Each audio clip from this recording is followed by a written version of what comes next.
What do we have today? We have a movie review. I went and I saw Alien Romulus today. So I figured I wanted to see this in its theatrical run. And how is it? It's a solid B movie. I mean, it's not the greatest, but it's good and the effects look cool.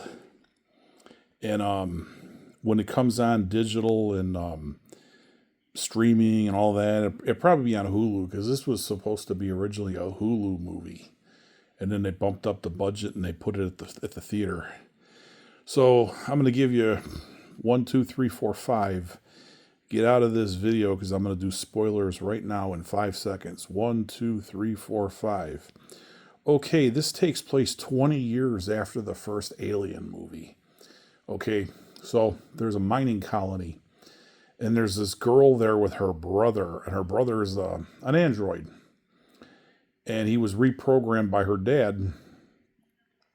And the parents died in this mining colony, and she wants to get out of it, but they just doubled her contract, so she has to work another 6 or 7 years. Well, then she gets hit with a proposition from an old boyfriend of hers, who they know there's a space station in space with a ship that's been decommissioned that has the cryo chambers. So they want to go to this one planet that has a sun and everything, and it's like a farming planet. So they want to escape there. So it's going to take like a 9-year trip. So they need the cryo chambers to get in there to live.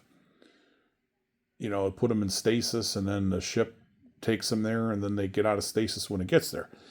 So she reluctantly agrees because they need her android brother to override the codes because it's that Weyland Otami Corporation thing that was in the, all the Alien movies. It's one of their space stations and their ships. So they go up there, and then all hell hits the fan because right before this happens, where they go up there, like 6 months before, one of these ships picked up a cocoon in space, and it was the alien that, from the first Alien movie, that Sigourney Weaver blew out the airlock. The thing webbed itself up in order to survive in the cold of deep space, and it goes into hibernation, and they pick it up, and then the thing becomes active, and all the shit hits the fan. So how is it? It's good.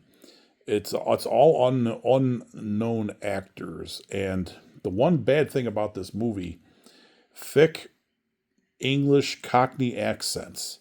It's hard to understand some parts when they're talking because a lot of these actors are from England, and they got those thick accents. But other than that, it's a good movie. Like I said, check it out. It's got a lot of violence.